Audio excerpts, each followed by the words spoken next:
Hey everyone, कैसे हो आप सब। तो आज मैं अमाल और जसलीन की लव स्टोरी एक्सप्लेन करने वाली हूँ। ये स्टोरी 2021 में रिलीज हुई है और ये काफ़ी ज़्यादा लोगों को बहुत पसंद आ रही है। तो आप इन दोनों की जब स्टोरी सुनोगे तो आपको ये बहुत पसंद आएगी, तो वीडियो को एंड तक ज़रूर देखना। वीडियो स्टार्ट करने से पहले अगर आप मेरे चैनल पे नए हो तो प्लीज़ यार मेरे चैनल को जल्दी से सब्सक्राइब कर लो। तो स्टोरी शुरू होती है और हम एक लड़की को देखते हैं जिसका नाम है अमाल और ये कहानी की मेन कैरेक्टर है। अमाल एक एजेंसी में काम करती है और उस एजेंसी का नाम है आर्ट्स। ये कंपनी बॉलीवुड एक्टर्स के लिए कॉन्ट्रैक्ट लाती थी और उसमें से 10% ये खुद रखते थे और 90% बॉलीवुड एक्टर वालों को देते थे। उस एजेंसी में अमाल के कुछ फ्रेंड्स भी काम करते थे और वो फ्रेंड्स अमाल के बहुत क्लोज थे।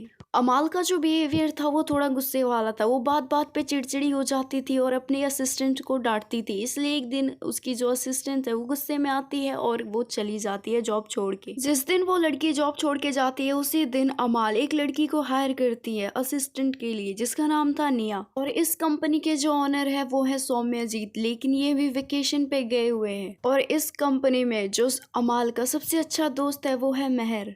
अभी तक तो सबकी लाइफ नॉर्मली चल रही थी, लेकिन तभी उनके पास एक कॉल आता है और उन्हें पता चलता है कि उस कंपनी का ओनर यानी कि सौम्यजीत, उनकी डेथ हो चुकी है। और ये बात सुन के वहाँ पे सभी लोग बहुत डर जाते हैं। उन्हें लगता है कि अब क्लाइंट्स को कौन संभालेगा और कौन लेके आएगा। अब उन्हें ऐसा लग रहा था कि उनकी जॉब अब खतरे में आ गई है। लेकिन कुछ दिन के बाद सौम्यजीत के चेयर पे एक आदमी आके बैठता है जिसका नाम था मोंटी, और उसे अमाल पसंद नहीं करती थी। वो पसंद क्यों नहीं करती थी ये हम कहानी में आगे जानेंगे। वो जैसे ही कंपनी में आता है वो सब कुछ संभाल लेता है। फिर रात को अमाल जब मेहर के साथ थी तो वो मेहर को कहती है कि तुम्हें तो पता है कि मैं लेस्बियन हूँ और मैं माँ नहीं बन सकती, तो तुम ना मुझे अपना स्पर्म दे दो क्योंकि मुझे माँ बनना है। फिर मेहर कहता है ओ अमाल चुप हो जाओ, मुझे पता है कि तुम लेस्बियन नहीं हो। तो अमाल उसे कहती है कि तुम डरो मत, ये जो बच्चा होगा इसकी रिस्पॉन्सिबिलिटी मैं तुम्हें नहीं दूंगी, इसे मैं संभालूंगी। जब अमाल ये सब कहती है तो उसकी बातें सुन के मेहर हंसने लगता है। फिर कुछ दिनों के बाद वो सब सौम्यजीत की वाइफ के घर जाते हैं डिनर करने के लिए। फिर वहाँ पे सौम्यजीत की वाइफ उन लोगों से कहती है कि ये जो एजेंसी है मैं उसे बेच रही हूँ। उनकी बात सुन के ये लोग फिर डर जाते हैं, लेकिन मोंटी सबको समझाता है कि जब ये शेयर्स मतलब कि वो जो एजेंसी है उसको बेचेगी तो उसको हम सब खरीद लेंगे। और ये बात सौम्यजीत की वाइफ को भी बता देते हैं। फिर सौम्यजीत की वाइफ हाँ बोल देती है। वो कहती है कि ठीक है, ये जो एजेंसी है इसे तुम ही लोग खरीद लेना। फिर जब वो सब डिनर करके बाहर आते हैं तो सभी लोग मोंटी पे बहुत चिल्लाने लगते हैं। वो कहते हैं ओ कम ऑन, तुम अमीर हो लेकिन हम लोग नहीं है, हम नहीं खरीद सकते वो एजेंसी। और हमें कहानी में एक बात पता चलती है कि अमाल अपनी फैमिली के साथ नहीं रहती, वो अलग रहती है और उस जिस घर में वो रहती है उसका किराया भी वो खुद ही देती है। फिर अमाल घर जाती है और एक डेटिंग ऐप पे चैट करने लग जाती है और उस चैट पे उसे एक लड़की मिलती है जिसका नाम था जसलीन।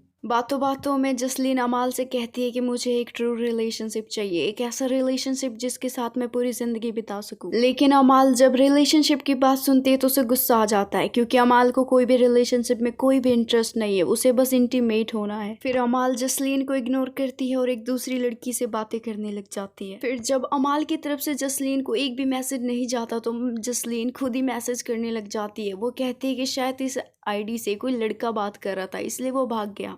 और ये मैसेज पढ़ के अमाल बहुत गुस्सा हो जाती है। फिर अमाल उसे रिप्लाई देते हुए कहती है कि मुझे ऐसा लग रहा है मैं अपनी मम्मी से बात कर रही हूँ, कहीं तुम आंटी तो नहीं हो। और इन दोनों की बात यहीं पे खत्म हो जाती है। फिर हम सुबह का सीन देखते हैं जहाँ पे सौम्यजीत की वाइफ और मोंटी से कह रही थी कि मैं सभी लोगों के ऑफर सुनने के बाद ये डिसीजन करूंगी कि मुझे किसको एजेंसी बेचनी है, मैं अभी कुछ नहीं कह सकती। फिर हम ऑफिस का सीन देखते हैं जहाँ पे अमाल मेहर पे गुस्सा कर रही थी क्लाइंट्स की वजह से और पैसों की वजह से। फिर मेहर को भी अमाल पे गुस्सा आ जाता है और वो चिल्ला के कहता है कि तुम्हारा जो सपना है माँ बनने का अब वो कभी पूरा नहीं होगा, क्योंकि मैं तुम्हें अपना स्पर्म नहीं देने वाला।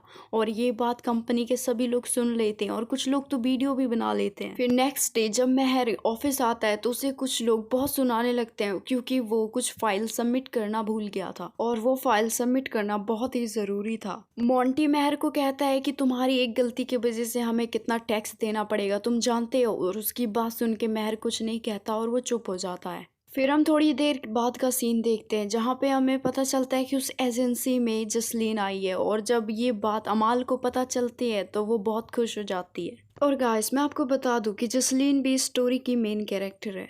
फिर कंपनी में सभी मीटिंग करते हैं। फिर उसमें से एक आदमी बोलता है कि इस कंपनी की नई ऑडिटर आई है फाइनेंस देखने और उसका नाम है जसलीन। और ये बात सुनने के बाद अमाल जसलीन को देखते रहती है। मीटिंग खत्म होने के बाद अमाल सीधा जसलीन के पास जाती है और उसके साथ फ्लर्ट करने लगती है, लेकिन जसलीन उसे 1% भी भाव नहीं देती। लेकिन फिर भी अमाल जसलीन से फ्लर्ट करने लग जाती है और अमाल उसके लिए कॉफी भी बना देती है, लेकिन जसलीन उससे कुछ भी नहीं बोलती और कॉफी लेके वहां से चली जाती है। लेकिन अमाल यहाँ भी नहीं रुकती, वो जसलीन का पीछा करते करते उसके केबिन में चली जाती है। केबिन में जाने के बाद अमाल जसलीन को कहती है कि जसलीन, मुझे ऐसा लगता है कि मैंने तुम्हें कहीं देखा है, लेकिन कहाँ देखा है मुझे ये याद नहीं आ रहा, क्या तुम्हें याद है कुछ? फिर जसलीन अमाल को कहती है कि तुम्हारे बिहेवियर से लग रहा है कि मैं अपनी मम्मी से बात कर रही हूँ। और ये बात सुनते ही अमाल को याद आ जाता है कि कल रात जिस लड़की से बात की थी वो यही है। फिर अमाल जसलीन के पास जाती है और उससे सॉरी बोलती है और उसके साथ फ्लर्ट करने लग जाती है और उसे टच करती है। इवन अमाल तो उसे डेट पे चलने के लिए भी कह देती है, लेकिन जसलीन उसे कहती है कि फिलहाल तुम मेरे केबिन से बाहर जाओ। जसलीन की यह बात सुनने के बाद भी अमाल उससे फ्लर्ट करते रहती है। फिर जसलीन उसे कहती है ये सब करने से ये कंपनी सेव नहीं होगी। अमाल जसलीन की बातों को इग्नोर करती है और फिर भी उससे फ्लर्ट करते रहती है। फिर जसलीन को गुस्सा आ जाता है और वो दरवाज़ा खोल देती है ताकि अमाल बाहर जा सके। जाते जाते अमाल जसलीन को कहती है कि तुम कुछ भी कर लो, लेकिन अब मैं तुम्हारा पीछा नहीं छोड़ूंगी। फिर केबिन में जाने के बाद अमाल जसलीन की इंस्टा आईडी देखती है और उसे पता चलता है कि जसलीन को योगा करना बहुत पसंद है। फिर अमाल जसलीन के केबिन में जाती है और उससे कहती है कि कल रात को मैं योगा कर रही थी, लेकिन मेरे कमर में मोच आ गई, तो क्या तुम ठीक कर सकती हो? फिर जसलीन उसे कहती है कि तुमने जिसकी इंस्टा आईडी देखी वो किसी और की थी, मेरी नहीं। जसलीन उसे ये भी कहती है कि अगर तुम्हें मेरे बारे में जानना है तो थोड़ा सा और रिसर्च करो। और उसकी ये बात सुन के अमाल को थोड़ा बुरा लगता है क्योंकि उसकी सारी एक्टिंग बेकार हो गई। फिर जसलीन जब अपने घर पे सो रही थी तो उसे महर कॉल करता है और वो कहता है कि जसलीन तुम्हारे घर आ रही है सभी बिल्स चेक करने के लिए। और उसकी ये बात सुन के जसलीन जल्दी से उठती है और वो बिल्स पे ध्यान नहीं देती, वो जाके मेकअप करने लग जाती है। फिर जसलीन जब अमाल के घर आती है तो वो उसका अच्छे से वेलकम करती है। फिर जसलीन जब अमाल के सभी बिल्स चेक कर रही थी तो उसे पता चलता है कि अमाल जिससे भी अपॉइंटमेंट लेती है उससे मिलने नहीं जाती। जसलीन को यहाँ पे एक बात और पता चलता है कि पार्लर में भी अमाल ने एक बार अपॉइंटमेंट लिया था, लेकिन वो वहां भी नहीं गई और इससे अंदाजा लगाया जा सकता है कि अमाल कितनी लेजी है। फिर अमाल जब जसलीन से फ्लर्ट कर रही थी तो जसलीन उसे सीधा सीधा कह देती है कि देखो तुम मेरे टाइप की नहीं हो, तुम मुझसे दूर रहो। तो अमाल जसलीन को कहती है कि वो कम ऑन, मैंने तुमसे कहा था ना कि तुम कुछ भी कहो लेकिन मैं तुम्हारा पीछा नहीं छोड़ूंगी। वो दोनों बात कर ही रहे थे कि तभी डोर बेल बजता है और अमाल जब दरवाजा खोलती है तो घर के अंदर सीधा उसकी एक्स गर्लफ्रेंड आ जाती है। वो जैसे ही कमरे में आती है वो जसलीन को बहुत सुनाने लगती है। वो कहती है कि मुझे पता है तुम्हें कोई भी रिलेशनशिप नहीं चाहिए और तुमने ब्रेकअप मजबूरी में नहीं जानबूझ के करा और तुमने मुझसे झूठ बोला।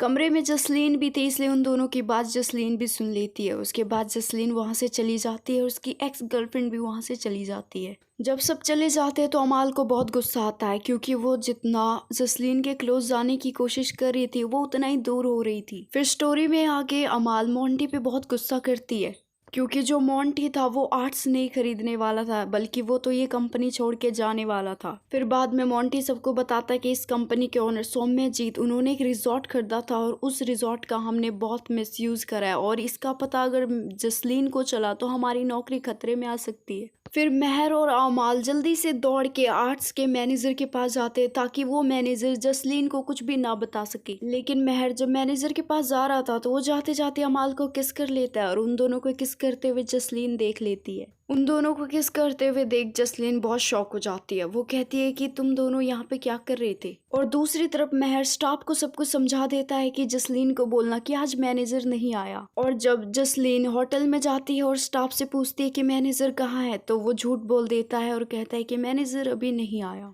Thanks for watching guys. ये वीडियो का पार्ट 1 था, पार्ट 2 कल आएगा। तो अगर आपको पार्ट 2 देखना है तो यार प्लीज मेरे चैनल को जल्दी से सब्सक्राइब कर लो।